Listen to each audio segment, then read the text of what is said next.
Contre tous. Les vraies voix Sud Radio, seule Contre tous. Et elle n'a peur de rien, Bérangère Dubu. Vous voulez... Sauf de vous, Cécile. Ouais, non, arrêtez de dire ça, les gens vont finir par le croire.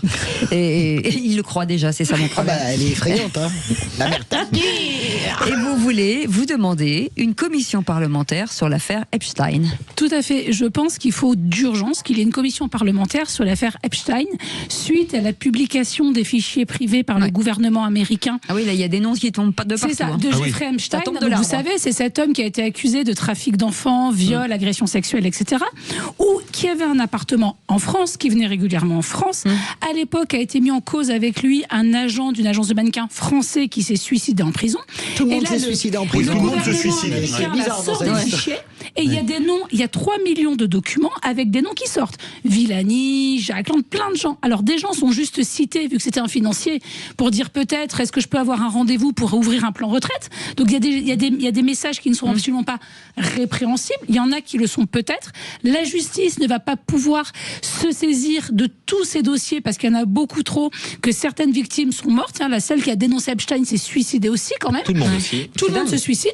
Donc, est-ce qu'on va enfin avoir une commission d'enquête parlementaire avec des députés qui vont reprendre ces fichiers et interroger les gens qui sont cités pour leur demander quand vous étiez ministre, quand vous étiez conseiller, quand vous étiez député, quand vous étiez élu, quand vous étiez chef d'entreprise, pourquoi êtes-vous allé rencontrer Jeffrey Epstein? Je ne suis pas d'accord du tout avec ça, Bérangère. D'abord parce que je connais bien cette affaire que je suis. La stratégie de l'avalanche est une stratégie voulue par Donald Trump, à qui on a obligé, c'est une loi qui l'a obligé à publier. Donc, il publie 3 millions de documents. Et là où vous avez raison, j'en discutais avec un journaliste qui est aux États-Unis. À l'heure actuelle, la presse a juste réussi à valider 0,1% des documents. Vous avez au ministère de la Justice américain tous les jours 200 à 300 avocats qui travaillent pour regarder ces documents. Par exemple, moi, vous êtes l'épouse de Jeffrey Epstein, hein, ok, et vous allez commander une pizza. Et ben, vous apparaissez parce que il y a Epstein et pizza. Et donc, c'est une montagne de documents invérifiables. Alors, il y a des noms qui apparaissent et Jack Lang, c'est plus que des noms, hein, parce que même sa fille a démissionné parce que apparemment, il y a une opération financière dans les images. Il a dit qu'ils étaient amis. Oui, et puis Caroline, associés. surtout Caroline Lang a démissionné de sa présidence de syndicat des producteurs indépendants parce que, comment dirais-je, elle a fait du business avec Epstein et du business aux îles Vierges. Donc voilà. Mais la réalité, c'est que prendre une commission d'enquête parlementaire pour des documents qui sont à 95% inexploitables parce que caviardés même par le ministère de la Justice américain au nom de la protection des victimes, je ne suis pas d'accord. Je pense que les députés ont autre chose à faire. Benoît Perrin. Moi, j'y suis plutôt favorable et je pense que justement avec l'intelligence artificielle, on peut faire des miracles. Alors, je vous ai dit qu'il y a 10 ans, effectivement, c'est peut-être inexploitable. Aujourd'hui, peut-être que ça l'est davantage. Et c'est vrai qu'il y a quand même c'est tellement glauque, c'est tellement horrible, c'est tellement atroce, c'est tellement répugnant que j'avoue que ça me fait mal au cœur que des gens qui aient participé à ce système-là, pour peut-être des stratégies dont vous venez de décrire le mécanisme, ne soient pas inquiétés par la justice. Voilà. Franchement, c'est tellement horrible que franchement, La justice s'en saisira. Pourquoi une commission d'enquête? Alors, moi, c'est pareil, je suis pas pour une commission d'enquête parlementaire. Je pense que la justice doit s'en saisir, mais j'ai quand même. Pour l'instant, il n'y a pas de plainte. J'ai quand même une certaine gêne. Il y en a pas. J'ai quand même une certaine gêne. Parce que je rappelle que Epstein est dans sa cellule, une cellule anti-suicide, où il se suicide et manque de chance. Les caméras étaient en panne à ce moment-là. C'est quand même fou. Non, mais là, c'est pas de chance. c'est pas de Jean-Luc chance. Brunel se suicide. C'était un des fournisseurs d'Epstein en France. Et évidemment, pourtant, on avait théoriquement pris toutes les précautions, mais il arrive à se pendre dans sa cellule. Oh, ça fait beaucoup. Vanessa Giuffre, la femme dont vous parliez. Et elle aussi, elle a la bonne idée de se suicider. Parce que moi, je crois qu'il y a parce que faut quand même dire qu'il y a plusieurs présidents des États-Unis nommés, y compris leur. Alors, dire ça, c'est peut-être paraître pour complotiste. Je suis d'accord avec vous, Mais totalement. désolé, il y a quand même 2 présidents américains, dont un, la femme est nommée, Hillary Clinton, Bill Clinton. Il y a, vous l'avez dit hier dans votre édito du matin, Elon Musk. Non, mais lui, il n'est pas président des États-Unis. Mais Trump, 8 fois, est allé sur l'île d'Epstein, a priori. Oui, il a pris le Lolita Express, bien sûr. L'avion d'Express. Ça fait quand même beaucoup, non? C'est Parce ça, que, excusez-moi, c'est ça. quand on allait en week-end chez Epstein, je pense pas que c'était pour tester la dernière version du Trivial Poursuite. Oui. Non, Je pense qu'il y avait c'est d'autres dommage, ambitions. je suis d'accord avec C'est vous. dommage, il est très bien. Je veux juste dire qu'on a l'affaire de Cottineau, qui était un homme famille d'accueil, qui a été candidat politique et qui viole des enfants. Il y a un père qui a fait violer son petit garçon là récemment. En fait, on entend des scandales, les abus dans les périscolaires à Paris.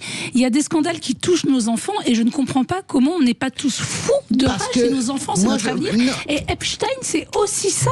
Donc il ne faut plus rien laisser passer. Je suis d'accord avec ce que vous dites. Et Bétara, mais tout ça, c'est pareil. Mais non, mais je suis d'accord avec ce que vous dites, mais les noms en tout cas qui sortent dans les dossiers Epstein sont pas des noms, sont des noms plutôt pour les finances plutôt que pour la sexualité en fait. Allez, oui, français, je veux dire.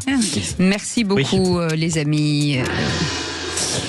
Françoise Degois, la commission d'enquête de l'Assemblée nationale sur France 2, vous dites qu'elle est lamentable, à qui les questions posées à Léa Salamé hier, c'était une honte. On en écoute. Écoutez. Je ne suis pas la compagne de Jordan Bardella.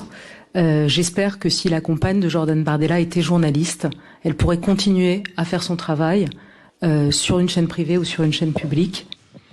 Moi, j'ai été outré. De toute façon, cette commission n'a ni queue ni tête. En parlant des commissions d'enquête parlementaire inutiles, en voilà une qui est 100% politique, d'ailleurs, à tel point que le président a été obligé de reprendre, de voler, interrompre les débats. On voit bien que Charles Aloncle, le député ciotiste, est en campagne avec... Hier, c'était dingue sur Léa Salamé. Vous aviez Charles Aloncle qui lui posait la question, est-ce que vous auriez eu le 20h si vous aviez été la compagne Jordan Bardella? Déjà, ce type de question est délirante. C'est-à-dire, d'abord, c'est le procès d'intention, évidemment, et en plus de ça, en quoi ça le regarde?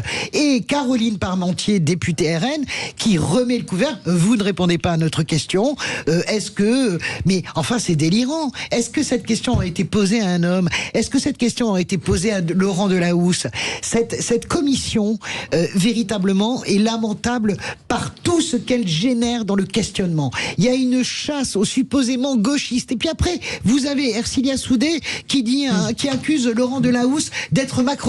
Ça sert absolument à rien. Cette commission ne sert à rien. Alors autant j'étais contre la commission d'enquête sur l'affaire Epstein, autant celle-là je la trouve très utile, parce que, désolé, mais je pense qu'une journaliste du service public qui aurait été en couple avec Bardella, elle ne serait pas restée à l'antenne. Tu penses? Parce que, je peux vous dire une chose, attendez, vous permettez que je réponde. Je connais quelqu'un qui officie dans ce studio qui s'appelle Jean-François Aquili, pour une relation supposée pour avoir écrit un livre avec Bardella, il a été viré en 48 heures. Ça n'a rien à voir avec... Mais non, mais si. objectivement, vous ne pouvez pas faire ce genre de comparaison, Philippe. Pourquoi je dis que c'est lamentable? On parle de Léa Salamé, on parle de sa vie privée.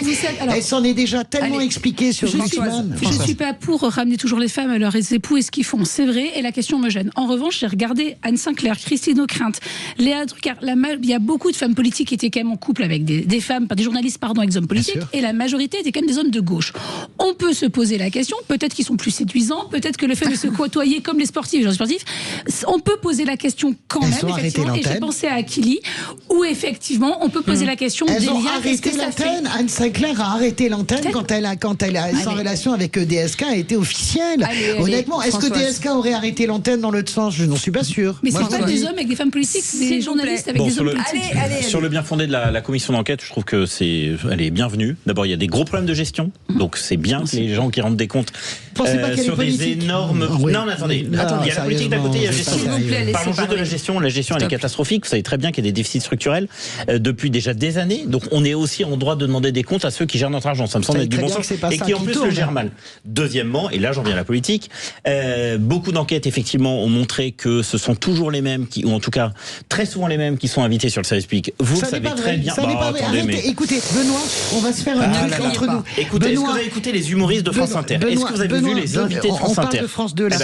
Benoît, je voulais juste vous dire une chose.